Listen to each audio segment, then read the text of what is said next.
السلام علیکم دوستو، آج کی کہانی کا نام ہے غریب سیٹھ۔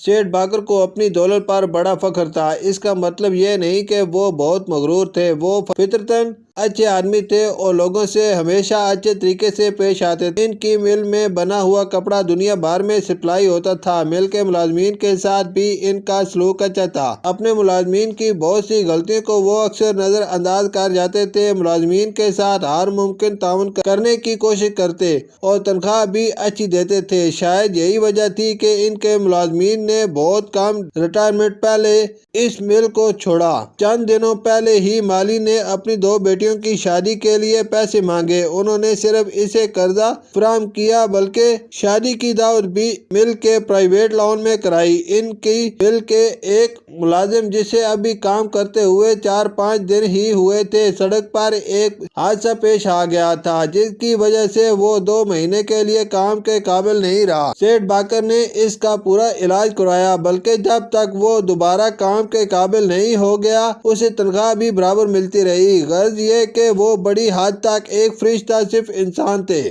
وہ لوگوں کی مدد کر کے خوش ہوتے تھے۔ ان کا خیال تھا کہ ان کی ترقی کا راز انہی غریبوں کی دعائیں ہیں۔ اس کے باوجود ان کے دل میں ایک خیال تھا کہ وہ امیر آدمی ہیں۔ یہ احساس انہوں نے آج تک کسی پر ظاہر نہیں کیا تھا۔ یہ تو بس اس خیال سے ہی سرشار رہتے تھے۔ وہ شہر میں موجود غریبوں کی ضروریات کا خیال رکھنے والے ایک ادارے کو ہر ماہ ایک بڑی رقم بھی دیتے تھے۔ ویسے تو ہر ماہ کی 4-5 تاریخ کو پیسے باقاعدگی سے اس ادارے کو مل جاتے تھے، مگر پھر بھی وہ ہر مہینے 1-2 بار دوپہر کے کھانے سے پہلے وہاں کا چکر ضرور لگاتے اور ادارے کے پاس موجود ضرورت مندوں کھانے پینے اور راشن وغیرہ کی صورتحال کا جائزہ لیتے۔ پچھلے 2 مہینوں سے جب بھی وہ ادھر صورتحال کا جائزہ لینے جاتے تو ایک 13-14 سال کے بچے کو اسکول یونیفارم میں سائیکل پر بہت سی اخبار لیے ادارے سے نکلتے دیکھ کر وہ افسوس کرتے کہ بیچارے کو اس عمر میں کام کرنا پڑ رہا ہے، اور اسی لمحے